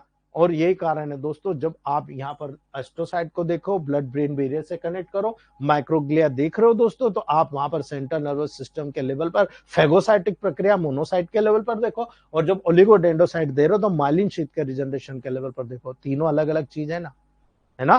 तो आपका प्रोटोकॉल भी अलग अलग होगा तीनों के लिए। ठीक है, याद रखना दोस्तों, जब ओलिगोडेंड्रोसाइट का फंक्शन देखते हो तो याद रखना, जहां पर स्वान सेल एब्सेंट होती है, ये जो स्वान सेल में जो कह रहा हूं कि ये कनेक्शन है, तो याद रखना, जहां पर स्वान सेल एब्सेंट होती है वहां पर आपके सेंट्रल नर्वस सिस्टम में नर्व फाइबर के अराउंड माइलिनेशन प्रोवाइड करने का गुण यहां पर दोस्तों स्पेशल आपको ओलिगोडेंड्रोग्लिया के लेवल पर नजर आएगा। अर्थात जब स्वान सेल नहीं है लेकिन नर्व सेल के अंदर वहां पर न्यूक्लियस मौजूद है, तब वहां पर ये ओलिगोडेंड्रोग्लिया उससे कनेक्ट हो जाएगा, और कनेक्ट होकर उसकी जो माइलिन शीट होती है उसके डेवलपमेंट में मदद करता है दोस्तों, है ना। इसलिए मैं कह रहा हूं रीजनरेशन और रिपेयर में ये बहुत अच्छा काम करता है ना। याद रखना, न्यूरॉन के बीच में सेमी स्टिफ कनेक्टिव टिश्यू के फॉर्मिंग के द्वारा न्यूरॉन सेंट्रल नर्वस सिस्टम को सपोर्ट प्रदान करता है, यानी ये एक कनेक्शन बनाता है जिसको आप कनेक्टिव टिश्यू बोलते हो, है ना। ये न्यूरॉन्स के बीच में बनाता है, और सेमी स्टिफ यानी जो स्टिफ मतलब अकड़ाने वाला, ये सेमी स्टिफ होता है, मतलब थोड़ा बहुत लचीला होता है, ज्यादा नहीं लेकिन थोड़ा बहुत लचीला होता है, एक कनेक्टिव टिश्यू को फॉर्म करता है दोस्तों, है ना, हल्का सा। ये न्यूरॉन सेल्स को बहुत ज्यादा सेंट्रल नर्वस सिस्टम में सपोर्ट प्रदान करता है। यानी बहुत बड़ी बात है, अगर सेंट्रल नर्वस सिस्टम में थोड़ा भी अगर किसी को सपोर्ट मिल गया तो पूरे फंक्शन परफॉर्म कर देता है दोस्तों, पूरे फंक्शन प्रमोट करा देता है, जिस कार्य के लिए उसको वहां डाला गया था वो पूरा कार्य परफॉर्म कर देता है दोस्तों। इसीलिए ये बहुत इंपॉर्टेंट रोल अदा करता है। ठीक है, ये बहुत अच्छी चीज मैंने आपको बताई है, न्यूरोग्लियल सेल्स के लेवल पर, माइक्रोग्लिया के लेवल पर और ओलिगोडेंड्रोसाइट के लेवल पर दोस्तों, एस्ट्रोसाइट्स के लेवल पर। अगर आपको समझ में आ गई है तो इस चीज को हमेशा याद रखना, बहुत इंपॉर्टेंट काम करने वाली है दोस्तों।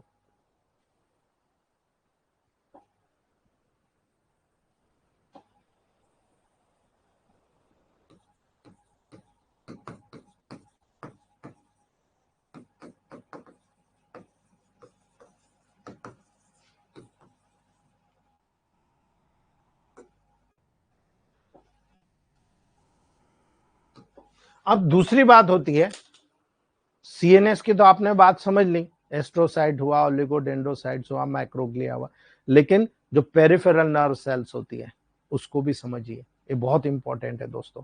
आप अगर पैरालिसिस का ट्रीटमेंट कर रहे हैं, आज जैसे मोटर्स न्यूरोमा मैंने बताया तो मुझे ये नॉलेज था तो मैंने कर दिया। याद रखना, पेरिफेरल नर्वस सिस्टम में दो प्रकार की न्यूरोग्लियल सेल्स होती है, एक होती है अभी हमने देखा स्वान सेल्स, है ना, और दूसरी होती है सैटेलाइट सेल्स, है ना। याद रखना सैटेलाइट क्या काम करता है, याद है आपको, सैटेलाइट, भारत बहुत सारे सैटेलाइट भेज रहा है अंतरिक्ष में, जाकर वहां से सारी चीजों को देख रहा है कि क्या हो रहा है क्या नहीं हो रहा है ना, और उसी के माध्यम से सब सूचना आपको मिल जाती है। याद रखना, स्वान सेल्स और आपके सैटेलाइट सेल्स, ये बहुत इंपॉर्टेंट है दोस्तों, है ना। याद रखना, Schwann cells peripheral nervous system में पाई जाने वाली सबसे मेजर ग्लायल सेल्स होती है दोस्तों। ये सबसे मेजर ग्लायल सेल्स आपके पर्टिकुलर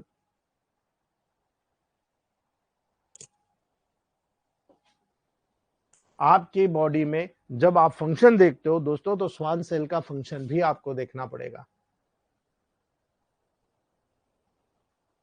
ये देखिए, ये है सैटेलाइट सेल्स, ये बिल्कुल सैटेलाइट जैसी होती है, ये आपकी स्वान सेल्स, है ना, जो पर्टिकुलर आपके नर्व शीथ, जो न्यूरिलेमा का लेवल होता है, जो माइलिन शीथ होती है, उसका निर्माण करती है ना। जो पेरिफेरल नर्वस सिस्टम में स्वान सेल के अगर फंक्शन देखोगे दोस्तों, तो नर्व फाइबर के अराउंड, ये देखो आप, ये नर्व फाइबर के चारों तरफ है ना, माइलिन एक्शन यानी इंसुलेशन प्रोवाइड करता है। इंसुलेशन बहुत इंपॉर्टेंट होता है दोस्तों, जो पूरे नर्व के लेवल को एडॉप्टेशन करता है, भेजना लाना ले जाना पूरा इंसुलेट करता है दोस्तों। अर्थात अगर माइलिन शीथ बना दी आपने, नर्व रीजनरेशन में एक इंपॉर्टेंट रोल प्ले कर दिया आपने, है ना। अगर कोई नर्व का रीजनरेशन कराना है, आपको माइलिन शीथ प्रोवाइड करना है, तो माइलिन शीथ प्रोवाइड करने का काम स्वान सेल करती है। इसीलिए स्वान सेल अगर आपने बना दी तो आप मान के चलो आपने वहां पर रीजनरेशन कर दिया नर्व फाइबर का। और यही कारण है, अगर वहां पर माइलिनेटेड नर्व फाइबर में माइलिनेशन खत्म हो गया, वो न्यूरॉन डिजनरेट हो गया, वो बिल्कुल डिजनरेट हो गया। आपको यहां पर नर्व का न्यूट्रिशन देना पड़ेगा, L2 synthesis, WE, G, C5, ये वो मेडिसिन है जो न्यूरोलॉजिकल लेवल पर D4 में, D2 में, D1 में टॉप क्लास मेडिसिन है नर्व के रिजनरेशन को। याद रखना, ये बहुत ब्रिलियंटली न्यूरोटोन के लेवल पर काम कर रही है, शानदार काम कर रही है दोस्तों, है ना। दूसरा, अपनी फेगोसाइटिक एक्टिविटी के द्वारा रीजनरेशन के दौरान जितने भी सेल्यूलर डेब्रिस है, स्कैवेंजर्स जिसको बोलते हो, दुश्मन, उनको वहां से रिमूव करने का गुण आपकी इस सेल्स में, स्वान सेल्स में, है ना। ये जब फेगोसाइटिक एक्टिविटी कराएगी तो वहां पर रीजनरेशन के दौरान कराएगी कि भाई मुझे जल्दी से हटाओ, इसको हटाओ सेल डेब्रिस को, वो डेब्रिस हटेगा तभी तो रिनोवेशन कर पाऊंगी मैं, तब वहां पर रीजनरेशन शुरू करती है दोस्तों। इसलिए इसका अपना बहुत बड़ा रोल आपको नजर आना चाहिए दोस्तों, ठीक है। दूसरी बात, जब आप सैटेलाइट सेल की बात करते हो, सैटेलाइट सेल से एक प्रकार की ग्लायल सेल ही है, जैसे आपने वहां देखा था, ये भी एक प्रकार की ग्लायल सेल्स होती है, और ये पेरिफेरल नर्वस सिस्टम में न्यूरॉन के एक्सटीरियर सरफेस पर प्रेजेंट रहती है। जो न्यूरॉन का बाहरी वाला पार्ट होता है ना, उस बाहरी पार्ट पर रहती है। क्या काम करेगी, सेंसेशन को कलेक्ट करना, है ना। जो सैटेलाइट सेल्स का फंक्शन होता है बहुत इंपॉर्टेंट होता है दोस्तों, ये पेरिफेरल नर्वस सिस्टम में न्यूरॉन्स को फिजिकल सपोर्ट प्रदान करता है। याद रखना, ये पेरिफेरल नर्वस सिस्टम में न्यूरॉन्स को फिजिकल सपोर्ट प्रदान करता है। अगर आप एक्सटर्नल अप्लाई कर रहे हो तो किस पे कर रहे हो, माइंड करना आप, है ना। पेरिफेरल नर्वस सिस्टम में न्यूरॉन के अराउंड एक्स्ट्रा सेल्युलर फ्लूइड के जो केमिकल एनवायरनमेंट होता है उसको रेगुलेट करने में बहुत ज्यादा मदद करती है। तो आप एक्सटर्नल अप्लाई करके क्या कर रहे हो, है ना। पेरिफेरल नर्वस सिस्टम के न्यूरॉन के चारों तरफ एक्स्ट्रा सेल्युलर फ्लूइड के जो केमिकल कंपाउंड्स हो उसको रेगुलेट करने का काम ही कर रहे हो, उसी का मदद भी कर रहे हो, वही मदद कर रहे हो। जब भी तो हार्मोनी बन रही है, होम्योस्टेसिस बन रहा है, और जैसे ही होम्योस्टेसिस बना, जिस चीज के लिए आप दिया वो रेगुलेट हो जाएगा। कम काम कर रहा है उसको आप पॉजिटिव में दे रहे हो, बढ़ा रहे हो, जो बढ़ा हुआ है उसको नेगेटिव में दे रहे हो, घटा रहे हो। यही तो काम वो भी कर रहा है, आप भी कर रहे हो, है ना। इसलिए सैटेलाइट सेल के फंक्शन याद रखना, फिजिकल सपोर्ट प्रदान करना और एक्स्ट्रा सेलुलर के जो केमिकल कंपाउंड है, जो केमिकल एनवायरमेंट है, उसको रेगुलेट करने में बहुत बड़ा मदद करना, ये सैटेलाइट सेल का काम है। उम्मीद करूंगा आज की मेहनत आप लोगों के लिए बहुत इंपॉर्टेंट होगी, और आप जब इसको अपने टेबल प्रैक्टिस में देखेंगे तो कल से जो हम 45 पॉइंट्स का चैप्टर कल के बाद यानी मंडे से शुरू करूंगा, एक आपको पॉइंट डेली बताऊंगा, है ना, ताकि आपको मेमोराइज हो। और जब ये मतलब पॉइंट्स आप देख लोगे तो मुझे नहीं लगता कि आपको इस प्रकार का कोई भी वहां पर रूटीन फ्रेमवर्क नजर नहीं आएगा। 100% रिजल्ट के साथ आपको नजर आएगा दोस्तों, ठीक है। तो चलिए हम यहीं रखते हैं, अगर कोई क्वेश्चन है तो आप पूछ सकते हो।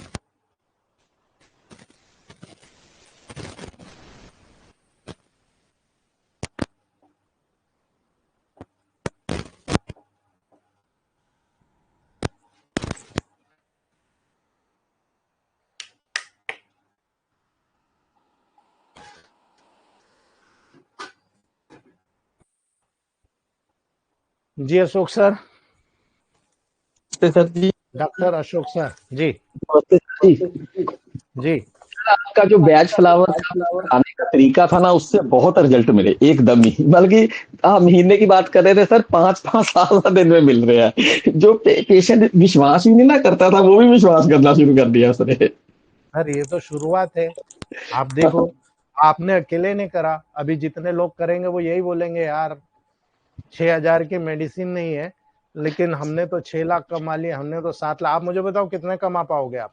सर पता क्या, ये मैं पहले करता था 5 साल से, पर जो आपका स्टाइल है ना पढ़ाने का, है ना, इस स्टाइल से सबसे मैंने किया ना, पहले हम अलग करते थे, अब ना इसी मेडिसिन के अंदर डाल देते हैं और उससे वो कहता है ये मैंने एक इजी हो गया, आपने ना इजी कर दिया हमें मालूम। सर वही चीज है ना, मैं किसी का नुकसान नहीं करता हूँ, मैं हाँ हमेशा हाँ हाईलाइट करता हूँ कि भाई आप इस तरह से प्रैक्टिस करो, ठीक है। और जब आदमी करता है ना तो वो यही कहता है यार मैंने इतना कमाया, मैंने इतना कमाया। मैं उसको यही कहता हूँ, मुझे 500 रुपए महीना दे रहे हो यार, मुझे नहीं परेशान सर, मत वो करो, मैं बहुत कुछ दे दूंगा। नहीं, मुझे नहीं दिया। बहुत सारे लोग इरिटेट करते हैं अशोक सर। नाइट क्लास में ऐसे ऐसे डॉक्टर हैं अच्छा जिनको डायग्नोसिस ही नहीं आता, टेम्परामेंट ही नहीं आता, और वो 25 पेज की मुझे फोटोकॉपीज डाल दी, और मुझे कितने सर अभी बताओ इमरजेंसी, अभी 25 पेज मैं अपने काम छोड़ू, 25 पेज की स्टडी करूं, टेम्परामेंट पूछ रहा हूँ नहीं बता पा रहे, अभी प्रोटोकॉल बताओ, रिजल्ट नहीं आएगा तो कौन खराब, मैं खराब, ठीक है, अभी नहीं सर समझ एक में। बात पूछती नहीं थी, एक ना बाकी पेशेंट तो बहुत ठीक होते हैं, ब्लीडिंग जैसे होते हैं ना, किसी को फाइब्रॉइड होता है, ठीक है ना, वो बहुत जी पेशेंट ठीक है। एक पेशेंट सर ठीक नहीं हो रहा, उसको क्या फाइब्रॉइड था, उसके एंडोमेटेरियम थी, और वो उसका 6 महीने से इलाज चल रहा था, वो बिल्कुल अचानक क्या हुआ, उसको ब्लीडिंग होती है, जैसे आज ब्लीडिंग हुई, ठीक हो गई, कल फिर हो गई, उसको A200 या A1B200 जो आपका प्रोटोकॉल है, अब उसको क्या करूं, वो ठीक नहीं हो रहा सर, ब्लीडिंग नहीं रुक सर, रही उसकी। सर C1 के साथ दीजिए आप, अच्छा अच्छा अच्छा अच्छा अच्छा विदाउट C1 आप कभी भी कंट्रोल नहीं कर पाओगे ब्लीडिंग, ठीक अच्छा अच्छा। है ना। और याद रखना ऐसे पेशेंट में मैंने आपको बताया है A2C5 200 प्लस बी और जी को D1 से डालिए, 5 अच्छा ड्रॉप अच्छा। D1 से डालिए। आप एक बेस बनाइए, आप ठीक है 30 ml का बेस बनाइए, 15 ml A2 लीजिए, 15 ml C5 लीजिए, ठीक है। ठीक है इसको लिख ठीक है देना मेनोरेजिया ड्रॉप या ठीक है एक्सेसिव ब्लीडिंग ड्रॉप, और ठीक है। उसमें बी और जी को D1 से डालिए, 5 ड्रॉप अच्छे से अच्छा मिक्स कीजिए और ग्लोबल्स में प्रिपेयर कीजिए, और उसको 5 ग्लोबल सुबह, 5 ग्लोबल शाम को 100 ml पानी में डालकर स्ट्रोक मारिए, और उसको कहिए 10 मिनट में पूरा पी जाए। आप देखिएगा ठीक। 2 दिन बाद आपको जरूरत नहीं पड़ेगी, तो सर ठीक है। C1 भी उसको 200 में देना है? बिल्कुल C1 भी 200 में देना है, बहुत ठीक है जरूरी। ठीक है ठीक। A1 आप A1 C1 200 अलग बना लो, और ठीक है A2 C5 200 अलग बना लो, ठीक है ठीक है। सर। बहुत हाँ हाँ बढ़िया हाँ, काम करेगा सर। ठीक है ठीक है, thank you sir, thank you. जी। Jasvinder sir, Jasvinder sir, good morning sir. Good morning. Sir जो आप पढ़ा रहे हो सर बहुत बढ़िया सर, बहुत उसी के हे पर सर मैं आपसे बात की थी सर कि एक पेशेंट है उसको मुंह खोलकर सांस आ रहा है सर। जी तो सर उसको मैंने सर सीटी स्कैन करवाया सर। जी तो उसके क्या था सर, सर्वैक्सल रीजन में एसएफएल फ्लूइड पाया गया सर। जी तो सर उसको रेगुलर ही जो स्पेनल ऑयल अप्लाई मैं खुद जहां बुला के करवाता था सर, उसको 70% फर्क पड़ गया सर, मेडिसिन बिल्कुल जो थी पड़ेगा, आपको। हाँ जी बिल्कुल सर। पड़ेगा सर। मैं यही कह रहा हूँ, कास पे जाओ, लिंक ढूंढो। आपने लिंक ढूंढी, देखो रिजल्ट आ गया। सर उसको ठीक है दिल्ली के बड़े बड़े हॉस्पिटलों में उन्होंने डॉक्टरों ने जोर लगा लिया सर, को फायदा नहीं हुआ उसको सर। जी। तो सर जो आपका बैच फ्लावर का है सर, मैं तो उसको भी हेड्सअप करता हूँ सर, आपने बहुत बढ़िया चीज जो बताई है हमको, बहुत रामबाण दिया है। मैं तो पेशेंट को बैठा लेता हूँ कि आपके मन में क्या थॉट आते हैं। कोई कहता है मेरे को कार में बैठने से डर लगता है, घर में अकेले तो डर लगता हूँ, ऐसे जो सब लेके उसके हिसाब से सर प्रोटोकॉल तैयार करते हैं, पेशेंट 100% ठीक होता है सर। बिल्कुल, मैं बता रहा हूँ, अकॉर्डिंग टू प्रोटोकॉल मैन्युफैक्चरिंग बहुत असर आता है सर। मेरे सिखाने में मैं मेरे हिसाब से दे रहा हूँ मेडिसिन, ठीक है। लेकिन आपके पास बैठा हुआ पेशेंट आपका है, जब आप वहां सिलेक्ट कर रहे हो रेमेडी को, तो आपके हिसाब से मेडिसिन दे रहे हो। 100% रिजल्ट इसीलिए सर आता है बहुत सर। बढ़िया आपने जो दिया है, बहुत बढ़िया है सर। मेरा तो स्वभाव है कि मैं तो परेशान नहीं करता हूं, मैं तो खुद अपने पर कॉन्फिडेंस रख के प्रोटोकॉल देता हूँ पेशेंट को। बिल्कुल मैं सर, कभी किसी को 100। नहीं पूछता। आपसे एक जी आधा प्रश्न करते तो आपको भी परेशान नहीं करता किया है सर मैंने तो कभी। ना, ऐसा है ना सर, बहुत अच्छी चीज आपको सीखने को मिलती है ना उस चीज को। हाँ जी सर। जी थैंक यू सर, बहुत बहुत शुक्रिया, ये आपका बहुत बढ़िया है सर। जी जी। Anupam Mandal sir, doctor Anupam Mandal. नमस्ते सर। आज का क्लास का टॉपिक अच्छा था, तो इससे रिलेटेड एक क्वेश्चन है सर। जी सर, सेंट्रल न्यूरोग्लियल सेल में आपने जो 3 टाइप्स बताया, उसमें जो माइक्रोग्लिया है, तो माइक्रोग्लिया में जो माइक्रोग्लिया का प्रोडक्शन होता है मोनोसाइट से, तो अगर कोई ब्रेन में अगर कोई डैमेज हो या सेंट्रल नर्वस सिस्टम में कोई इंजुरी हो, तो वो जो सेल मोनोसाइट्स वो भी ज्यादा बनेगा क्या? क्योंकि डब्ल्यूबीसी काउंट ज्यादा हाई होता है जब कोई इन्फेक्शन होता है। तो सर, ब्रेन से रिलेटेड कोई भी डिसीज होगी तो मोनोसाइट बढ़ेगा, दूसरी चीजों में नहीं बढ़ेगा, ठीक है। दूसरी ओके चीजों सर। में या तो एक्यूट डिसीज हो तो न्यूट्रोफिल बढ़ेगा, क्रॉनिक हो तो लिम्फोसाइट बढ़ेगा। यदि मोनोसाइट बढ़ रहा है यानी ब्रेन की डिसीज है, ठीक है। ओके ऐसा ओके पकड़ते हैं उसको, ठीक है। ठीक है जी। Rakesh sir, Satnani sir, Satnani sir. Good morning sir. Good morning Rakesh sir. Sir कुछ नहीं, एक चीज बताना चाह रहा था कि ये बीच में अभी मैं यूज कर रहा हूँ उस चीज को, C5F2RE, हाँ फाइनल कॉर्ड पे अकेला ही है। हाँ और कभी कभी कभी A1 सर। सर इसलिए कर रहे हैं कि CSF को थोड़ा प्रमोट करने के लिए अभी किसी किसी को C2RE भी दे रहा हूँ सर। जी। तो रिजल्ट दोनों देख रहा हूँ, दोनों के उसमें दोनों से रिजल्ट आ रहा है। क्योंकि ब्रेन फॉग जो डेवलप होता है या जो ऐसी डिजीज CSF के थ्रू डेवलप हो रही है, तो जी CSF का क्वालिटी भी लो जा रहा है बिकॉज ऑफ डिहाइड्रेशन। लोग पानी पीते नहीं है, तो बिल्कुल, इसलिए सर उसका बहुत बिल्कुल मजेदार सही बात। बिल्कुल। अब देखो, ये चीज कहाँ से आई है राकेश सर? आप और मैं सर प्रैक्टिकल करते हैं, एक दूसरे से शेयरिंग करते हैं, एक दूसरे से चर्चा करते हैं, इसीलिए तो आती है, ठीक है। ये आपने बहुत पढ़ाया बढ़िया। जब तो समझ में आया ना सर, कि इतने बारीक लेवल पे कि उसका अपन ये कर सकते हैं। क्योंकि C2RE से भी आ रहा है उसका रिजल्ट, और इससे भी आ रहा है सर, बिल्कुल C2RE और C5F2RE से सर। बिल्कुल बिल्कुल। अभी यही चीज है ना, मुझे बुरा जी कब लगता है राकेश सर, कि जी कुछ अपने इस ग्रुप में दो ईएच, एक ग्रुप चल रहा है, उस ग्रुप में अपनी सब बुराइयां करते हैं। तो अपने ही ग्रुप का एक मेंबर नया नया गया, उसने बहुत कुछ सीखा यहाँ जी से, और वहां बैंड बजा दी उसने। जी उसने बैंड बजा दी, उसने मुझे फोन किया जी कि बोले सर ऐसा ऐसा है, आपके बारे में बहुत उल्टी सीधा बोल रहे थे और मुझे अच्छा नहीं लगा। मैंने कहा भाई, मेरे चक्कर में बुरा क्यों बनता है, मैं तो हूं ही उनके लिए बुरा क्या। जी। तो उसने अच्छी खासी बैंड बजाई है सर सामने वालों की। आपको वही के आता हो तो आप बता दो, चलो। नहीं बता पाए सर, नहीं बता पाए उस बंदे को, ठीक है। बोले कुछ मुझे तो एक ही साल हुआ है मुझे जी इलेक्ट्रोमैथ में आए, लेकिन जो मैंने सीखा है पाटीदार सर से, है ना, यही पार्टी का मेंबर है वो। और आज उसने जब उनसे कुछ क्वेश्चन किए तो जवाब नहीं दे पाए, तो उसने ग्रुप छोड़ दिया सर उनका। मुझे बताया कि बोले मैंने सर इसलिए छोड़ दिया। मतलब दुख इसी बात का होता है कि एक दूसरे की टांग खींचते सर, हैं। वो यही एक काम है। डॉक्टर है जी, एक डॉक्टर है, वो डॉक्टर क्या करते हैं कि अभी क्या मैटर ले लिया, केवल इलेक्ट्रोमैथ प्रैक्टिस में करो, मिक्सिंग मत करो। अभी मिक्सिंग का क्या मतलब है भाई, है ना। मतलब कोई अपने यहाँ से उनको, उनका जो जासूस बैठा हुआ है वो बार बार उनको बताता है कि पाटीदार ने हमको बेच फ्लावर रेमेडी भी सिखा दिया। अरे तो भाई मैं अच्छा काम कर रहा हूँ कि बुरा काम कर रहा हूँ? अरे हद होती है यार सर किसी भी चीज की। सर, बैच फ्लावर रेमेडीज तो सारे लोग यूज कर रहे हैं और बोलते नहीं है, बस ऐसा नहीं है। हाँ बैच फ्लावर रेमेडीज बिल्कुल, सब यूज करते हैं और बोलते नहीं है। ये भी हो रहा है, बायोकेमिक भी यूज हो रहा है, सब कुछ हो रहा है। सब कर रहे हैं सर, झूठ बोलते हैं। और ये जो बड़े बड़े दावा करते हैं ना, जिस दिन हमारे इलेक्ट्रोमैथ डॉक्टरों के चक्कर में पड़ जाएंगे ना, तो इनकी बोलती बंद हो जाएगी सर। सर, बायोकेमिक पुराने वालों को तो पढ़ाया ही जाता था इलेक्ट्रो होम्योपैथ में, तो अभी अभी कोई किसी को पता ही नहीं कि हाँ पढ़ाते कि नहीं पढ़ाते। बायोकेमिक तो मैंने पुराने उसमें है, हमारे सब्जेक्ट में था 2009 में।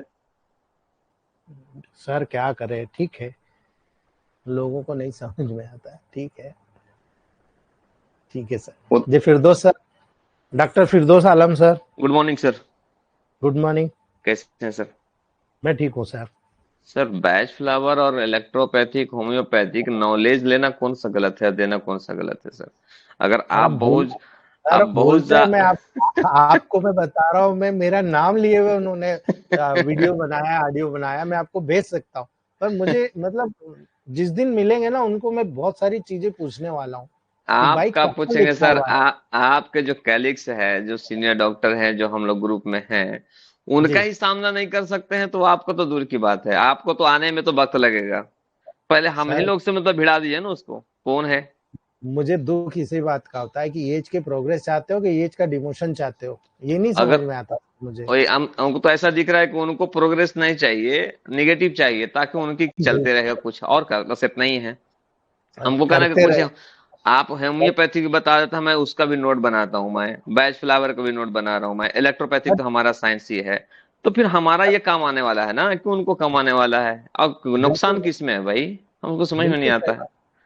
सर अपना कर्म है, हमको अपने कर्म की सजा मिल रही है, उनको मिलेगी उनके कर्म की सजा। और सर, सीधी, अपना बाज बन के काम करना है सर, कौवे की चाल नहीं चलना है, सीधा सीधी। बिल्कुल बिल्कुल मैं तो बिल्कुल। मैं तो एक ही चीज कहता हूँ, कौवा बाज के पीछे पड़ता है तो बाज ये नहीं कि कौवा का चोंच मारता है, वो अपना उछाल ऊपर लेके जाता है।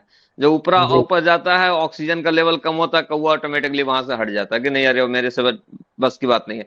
तो मैं तो वही काम करता हूँ, मेरे भी टांग खींचने वाला वही काम करता है। अरे, जी डॉक्टर फिरदौस आलम तो ऐसा कर रहा है, वैसा कर रहा है, क्या ड्रॉप दे रहा है, स्मेल करा दे रहा है, ऐसा कर रहा है, वैसा कर रहा है। लेकिन कर रहा है, लेकिन हमारे पास तो आ रहा है, हमारे पास तो बोलता है डॉक्टर फलना डॉक्टर ऐसा बोल रहा था। हमको ठीक है, आप किनका सपोर्ट कर रहे हो? आपको ठीक होना है या नाम होना है या काम होना है, बताओ। दिखावे के काम होना है या तो रियलिटी में काम होना है? बोल सर, मेरे को तो कल जाड़ा लग रहा था, स्मेल करा दिया, ठीक हो गया, तो मेरे को तो फायदा होना है ना, उससे क्या सही मतलब है? बात, हमको बस चलते रहो। बस सही बात है सर, यही पेशेंट तो चीज तो तकलीफ लेके आता है, तकलीफ को दूर करने के लिए आता है। बिल्कुल सही बात है। जी। चलिए ठीक थैंक यू है सर। सर, वो पेशेंट आएगा, आप देख लेना है ना sir. Okay sir, okay sir. सब चार्जिंग वार्जिंग आपके हिसाब से करना, वो तो वहीं का है, हाँ यहाँ हाँ। हमारे यहाँ जॉब कर रहा है। तो अच्छा। मैंने उसको कहा कि भाई, वो बोले मेरे बेटे को डीफनेस है, ओ। तो हेरिडिटी, मतलब बचपन से पैदा होने के बाद 1 महीना उसको आईसीयू में रखा गया और वहाँ ओके। बहुत हाई एंटीबायोटिक दिया गया। तो मुझे ये लग हाँ। रहा है कि उसको उससे ड्राइनेस आ गई है ना। Okay okay. उसके बाद जी। से उसको टोटल ब्लाइंड, मतलब दोनों ईयर से डीफ है वो।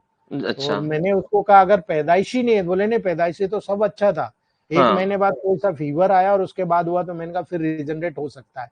तो ओके। अपन ट्राई करते हैं ना, अपने लिए तो चैलेंज का केस है। बिल्कुल तो होगा मैंने सर, एक बच्चे को इलाज कर रहा हूं मैं, उसका डिफनेस प्लस हाँ स्पीच डिसऑर्डर दोनों था। डिफनेस उसको थर्टी जी परसेंट आ गया, स्पीच जो डिसऑर्डर जो था सो 80% आ गया। तो बिल्कुल होगा। बिल्कुल, तो इसलिए मैंने रेफर किया है आपके पास। तो ओके बोले सर। यार मेरा बेटा जो है वहाँ है हैदराबाद में है। तो मैंने कहा हैदराबाद। हैदराबाद में सर है, आप वहाँ जाके बता दो। हाँ हाँ। ठीक है, आप देख ओके लेना सर, आपका नंबर भी दिया है मैंने उनको। अच्छी बात है सर, ठीक है sir, okay. Thank you sir.